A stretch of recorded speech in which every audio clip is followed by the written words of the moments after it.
राधा और कृष्ण के प्रेम के बारे में कौन नहीं जानता है। कहते हैं कि कृष्ण और राधा का विवाह नहीं हो पाया था, लेकिन दोनों में इतना प्रेम था कि आज भी दोनों का नाम एक साथ लिया जाता है। श्री कृष्ण का राधा के लिए प्रेम और राधा का श्री कृष्ण के लिए समर्पण देखते ही बनता था। शायद इसलिए अपने आप को सबसे बड़ा भक्त कहने वाले नारद मुनि को राधा से जलन होने लगी थी। ये बात श्री कृष्ण अच्छी तरह से जानते थे। एक दिन राधा के बारे में बात करने के लिए नारद मुनि श्री कृष्ण के पास आए। ये बात श्री कृष्ण को पता चल गई थी। जैसे ही नारद मुनि वहां पहुंचे तो श्री कृष्ण उन्हें देखकर अपना सिर पकड़कर बैठ गए। नारद मुनि ने श्री कृष्ण से पूछा कि क्या हुआ प्रभु, आप ऐसे अपने सिर को पकड़कर क्यों बैठे हैं। श्री कृष्ण ने कहा, हे नारद मुनि, मेरा सिर दर्द कर रहा है। नारद मुनि ने पूछा, प्रभु इसका दूर करने का उपाय क्या है।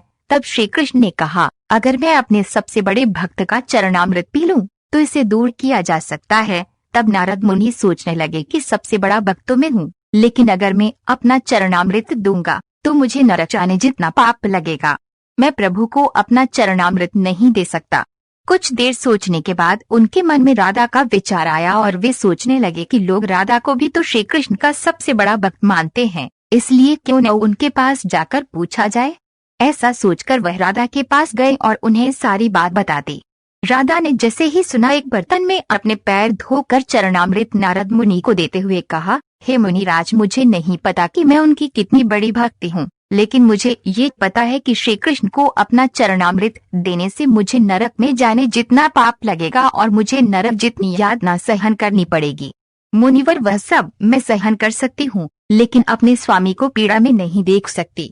ये चरणामृत ले जाकर आप उन्हें दे दें। राधा की बात सुनकर नारद मुनि का सारा घमंड चूर चूर हो गया और उनको पता चल गया कि राधा ही सबसे बड़ी भक्त है और श्री कृष्ण ने ये लीला मुझे समझाने के लिए ही रची थी। जब नारद मुनि राधा के पास से वापस आ रहे थे तो उनके मुख से केवल राधा के नाम की ही धुन सुनाई दे रही थी। जब वे श्री कृष्ण के पास पहुंचे तो देखा कि श्री कृष्ण उनको देखकर केवल मुस्कुराए जा रहे हैं और नारद मुनि ने भी सारी बात को समझकर उन्हें प्रणाम करते हुए कहा, राधे राधे।